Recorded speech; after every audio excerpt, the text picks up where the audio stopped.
So let's get an update on the transfer window. So let's start off with Chelsea. So Chelsea have agreed the signing of João Pedro for £50 million from Brighton.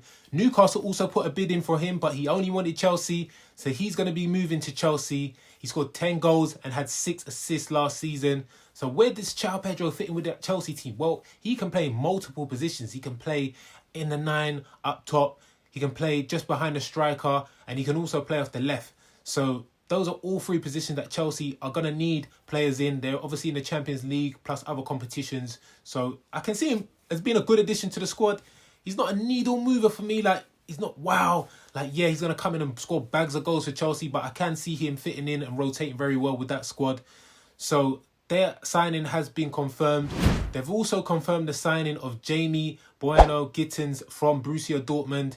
So he's going to come and join Chelsea. The fee is close to around £55 million. I don't know much about him, if I'm being honest. I don't watch the Bundesliga like that. But he scored 8 goals and had 3 assists last season. So let's see how he gets on in the Premier League next season. But Chelsea, they're boosting their attack. They're boosting their front line. They're having 4 new additions to their front line coming in this next season. They've signed the likes of Esteval from Palmeiras, Liam Delap from Ipswich, and these 2 Gittens from Borussia Dortmund and João Pedro from Brighton.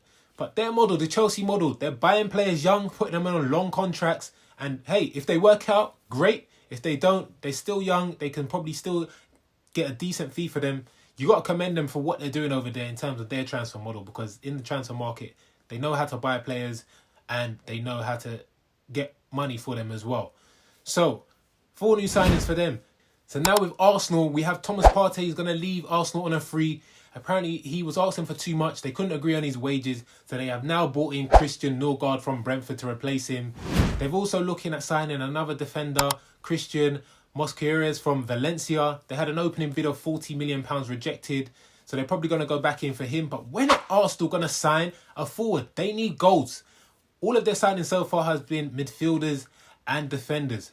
What are Arsenal doing? They need to sign a striker or a midfielder or a wide player that's going to give them goals. I know we've only got 2 months left, so we've got some time, but they need a striker ASAP. They drew 14 games last season and won 20, which was the highest out of any other team in the top 6 in terms of matches drawn. Compare that to Liverpool. Liverpool had 25 wins and only drew 9 times. So Arsenal, they need to get in a striker. Let's see what happens there. Gyökeres saga, that continues. So the president is saying he is not selling Gyökeres for €60 million plus 10 million in add-ons. They're looking at other players in the transfer market and seeing